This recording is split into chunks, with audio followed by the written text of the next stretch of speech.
فادخلی فی عبادی وادخلی جنتی فادخلی فی عبادی وادخلی جنتی۔ اے بندے داخل ہو جا میری جنتوں کی طرف۔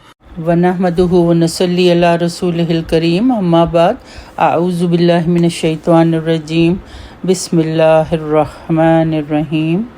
میرا آج کا موضوع میت پر بین کرنا، رخسار پیٹنا۔ میت پر بین کرنا، رخسار پیٹنا، گریبان چاک کرنا، بال اکھاڑنا، سر کے بال منڈوانا اور ہلاکت و بربادی کی بد دعا کرنا حرام ہے۔ حضرت عمر بن خطاب رضی اللہ تعالیٰ عنہ بیان کرتے ہیں کہ نبی صلی اللہ علیہ وآلہ وسلم نے فرمایا، میت کو اس کی قبر میں اس پر بین کیے جانے کی وجہ سے عذاب دیا جاتا ہے، اور ایک اور روایت میں ہے جب تک اس پر بین کیا جاتا ہے اسے عذاب دیا جاتا ہے، متفق علیہ۔ حضرت ابن مسعود رضی اللہ تعالیٰ عنہ بیان کرتے ہیں کہ رسول اللہ صلی اللہ علیہ وآلہ وسلم نے فرمایا، وہ شخص ہم میں سے نہیں جو رخسار پیٹے، گریبان چاک کرے اور جاہلیت کے بول بولے، بین کرے، متفق علیہ۔ حضرت ابو بردہ رضی اللہ تعالیٰ عنہ بیان کرتے ہیں کہ حضرت ابو موسیٰ رضی اللہ تعالیٰ عنہ بیمار ہو گئے اور ان پر غشی طاری ہو گئی۔ ان کا سر ان کی بیوی کی گود میں تھا، وہ بلند آواز سے رونے لگی اور حضرت ابو موسیٰ بے ہوشی کی وجہ سے اسے منع نہ کر سکے۔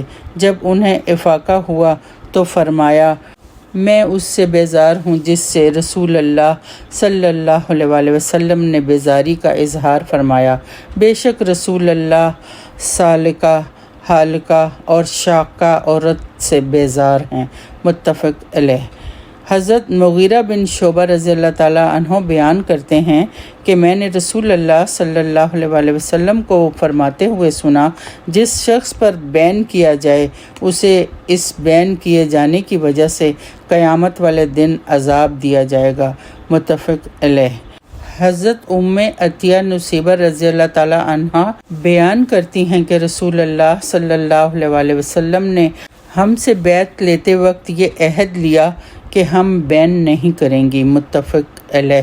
حضرت نعمان بن بشیر رضی اللہ تعالیٰ عنہ بیان کرتے ہیں کہ حضرت عبداللہ بن رواحہ بے ہوش ہو گئے تو ان کی بہن رونے لگی اور وہ کہتی تھی، ہائے اے پہاڑ، ہائے ایسے اور ایسے، وہ ان کی خوبیاں شمار کرتی تھی۔ حضرت نعمان بیان کرتے ہیں کہ جب انہیں ہوش آیا تو انہوں نے فرمایا، تم نے جو کچھ بھی کہا اس کے بارے میں مجھ سے پوچھا جاتا تھا، کیا تم اسی طرح ہی ہو؟ بخاری۔ حضرت ابن عمر رضی اللہ تعالیٰ عنہ بیان کرتے ہیں کہ حضرت سعد بن عبادہ رضی اللہ تعالیٰ عنہ بیمار ہوئے تو رسول اللہ صلی اللہ علیہ وآلہ وسلم حضرت عبد الرحمن بن عوف، حضرت سعد بن ابی وقاص اور حضرت عبداللہ بن مسعود رضی اللہ تعالیٰ عنہ کی معیت میں ان کی عیادت کے لیے تشریف لے گئے۔ جب آپ ان کے پاس گئے تو وہ غشی کی حالت میں تھے۔ آپ نے فرمایا، کیا یہ فوت ہو گئے ہیں؟ صحابہ نے کہا، نہیں یا رسول اللہ۔ پس رسول اللہ صلی اللہ علیہ وآلہ وسلم رو پڑے۔ جب لوگوں نے نبی صلی اللہ علیہ وآلہ وسلم کو روتے ہوئے دیکھا تو وہ بھی رونے لگے۔ پس رسول اللہ صلی اللہ علیہ وآلہ وسلم نے فرمایا، کیا تم سنتے نہیں کہ اللہ تعالیٰ آنکھ کے اور دل کے غم کی وجہ سے عذاب نہیں دیتا، بلکہ وہ تو اس کی وجہ سے عذاب دیتا ہے، اور آپ نے اپنی زبان کی طرف اشارہ فرمایا یا رحم فرماتا ہے، متفق علیہ۔ حضرت ابو مالک اشعری رضی اللہ تعالیٰ عنہ بیان کرتے ہیں کہ رسول اللہ صلی اللہ علیہ وآلہ وسلم نے فرمایا، بین کرنے والی اگر موت سے پہلے توبہ نہ کرے تو اسے قیامت والے دن اس طرح کھڑا کیا جائے گا کہ اس پر تارکول کا کرتا اور خارش کی ذرہ ہوگی، مسلم۔ حضرت اسید بن ابو اسید تابعی بیعت کرنے والی عورتوں میں سے ایک عورت سے روایت کرتے ہیں، انہوں نے بتایا کہ بھلائی کے وہ کام جن سے متعلق رسول اللہ صلی اللہ علیہ وآلہ وسلم نے ہم سے یہ عہد لیا تھا کہ ہم ان کاموں میں آپ کی نافرمانی نہ کریں، وہ یہ ہیں: ہم چہرہ نہ نوچیں، ہلاکت کی بد دعا نہ کریں، گریبان چاک نہ کریں اور ہم بال نہ بکھیریں۔ ابو داؤد۔ حضرت ابو موسیٰ سے روایت ہے کہ رسول اللہ صلی اللہ علیہ وسلم نے فرمایا، جب کوئی فوت ہو جاتا ہے اور اس پر رونے والے کھڑے ہو کر کہتے ہیں ہائے پہاڑ، ہائے سردار یا اس طرح کے اور الفاظ، تو اس میت پر 2 فرشتے مقرر کر دیے جاتے ہیں جو اسے سینے میں مکے گھونسے مارتے ہیں اور کہتے ہیں کیا تو ایسا ہی تھا؟ ترمذی و ابن ماجہ۔ حضرت ابو ہریرہ رضی اللہ تعالیٰ عنہ بیان کرتے ہیں کہ رسول اللہ صلی اللہ علیہ وسلم نے فرمایا، لوگوں میں 2 چیزیں ایسی ہیں جو ان کے کفر کا باعث ہیں، نسب میں تان کرنا اور میت پر نوحہ کرنا۔ مسلم۔ جسے مصیبت پہنچے اس کی دعا، انا للہ و انا الیہ راجعون، اللہم اجرنی فی مصیبتی و اخلف لی خیرا منہا۔ صحیح مسلم۔ یقیناً ہم اللہ کے لیے ہیں اور ہم اسی کی طرف لوٹ کر جانے والے ہیں۔ اے اللہ، مجھے میری مصیبت میں اجر عطا فرما اور مجھے اس سے بہتر بدلہ عطا فرما۔ قرآن پاک میں ایک باپ کا ذکر ہے جو اپنے بیٹے کے مرنے کی خبر سن کر اتنا رویا کہ اندھا ہو گیا۔ یہ یعقوب علیہ السلام تھے جو اپنے بیٹے یوسف کی جدائی میں اور غم میں اپنی آنکھیں سفید کر بیٹھے تھے، پر کوئی شکوہ نہیں، نہ ہی کوئی واویلا کیا۔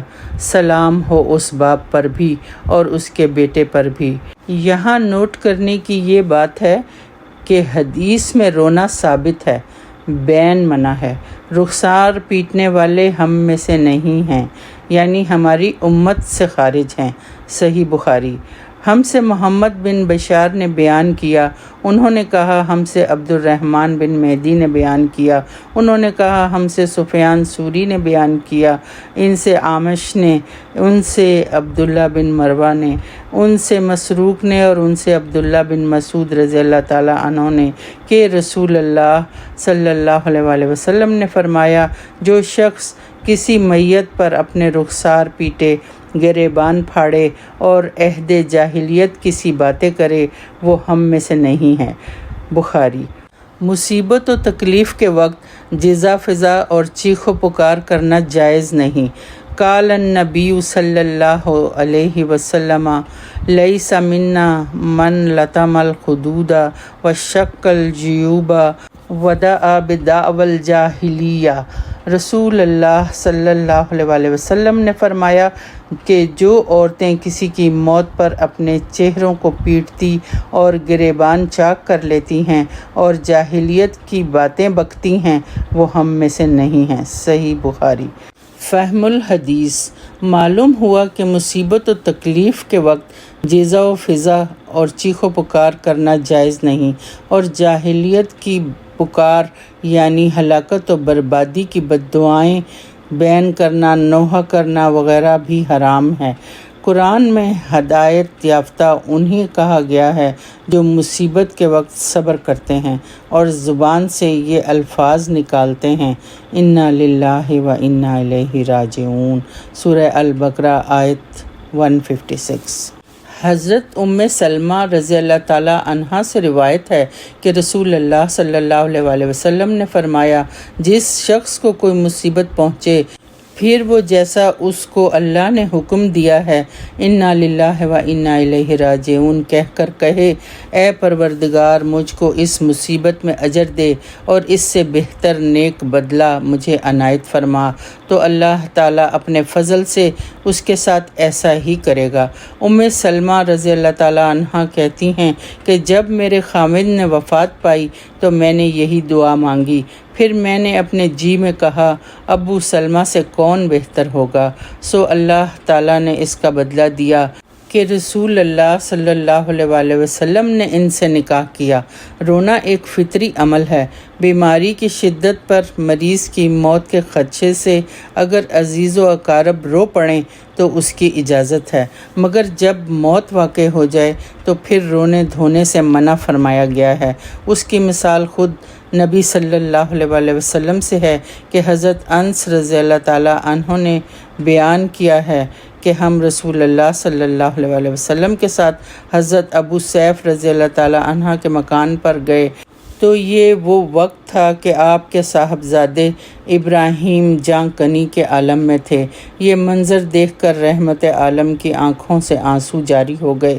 اس وقت عبد الرحمن بن عوف رضی اللہ تعالیٰ عنہ نے عرض کیا کہ یا رسول اللہ، کیا آپ بھی روتے ہیں؟ آپ نے ارشاد فرمایا کہ اے عوف کے بیٹے، یہ میرا رونا ایک شفقت کا رونا ہے۔ اس کے بعد پھر دوبارہ جب چشمان مبارک سے آنسو بہنے لگے تو آپ صلی اللہ علیہ وسلم کی زبان مبارک پر یہ کلمات جاری ہو گئے: ان العین تدمع والقلب یحزن ولا نقول الا ما یرضی ربنا وانا بفراقک یا ابراہیم لمحزونون۔ آنکھ آنسو بہاتی ہے اور دل غمزدہ ہے، مگر ہم وہی بات زبان سے نکالتے ہیں جس سے ہمارا رب خوش ہو جائے، اور بلا شبہ اے ابراہیم، ہم تمہاری جدائی سے بہت زیادہ غمگین ہیں۔ جس دن آپ صلی اللہ علیہ وسلم کے صاحبزادے ابراہیم کا انتقال ہوا، اتفاق سے اسی دن سورج گرہن لگا۔ عربوں کے دلوں میں زمانہ جاہلیت کا یہ عقیدہ جمع ہوا تھا کہ کسی بڑے آدمی کی موت سے چاند اور سورج میں گرہن لگتا ہے۔ چنانچہ بعض لوگوں نے یہ خیال کیا کہ غالباً یہ سورج گرہن ابراہیم کی وفات کی وجہ سے ہوا ہے۔ حضور اقدس نے اس موقع پر ایک خطبہ دیا جس میں جاہلیت کے اس عقیدے کا رد فرماتے ہوئے ارشاد فرمایا: ان الشمس والقمر آیتان من آیات اللہ لا ینکسفان لموت احد ولا لحیاتہ فاذا رأیتموہا فادعوا اللہ وصلوا حتی ینجلی۔ یقیناً چاند اور سورج اللہ تعالیٰ کی نشانیوں میں سے دو نشانیاں ہیں۔ کسی کے مرنے یا جینے سے ان دونوں میں گرہن نہیں لگتا۔ جب تم لوگ گرہن کو دیکھو تو دعائیں مانگو اور نماز کسوف پڑھو یہاں تک کہ گرہن ختم ہو جائے۔ ان تمام احادیث کی روشنی میں ہم نے کیا سیکھا؟ دین اسلام نے مہد سے لحد تک زندگی وقار سے گزارنے کے آداب سکھا دیے ہیں۔ علم والوں کے لیے اب کوئی حجت باقی نہیں رہتی۔ سب کچھ جاننے کے بعد ہم پر واجب ہے کہ ہم احکامات پر عمل کریں، غفلت کی زندگی پر توبہ کریں اور اپنی زندگیوں کو اللہ کی رضا کے مطابق ڈھال لیں اور اللہ سے اجر کی امید رکھیں۔ وآخر دعوانا ان الحمد للہ رب العالمین۔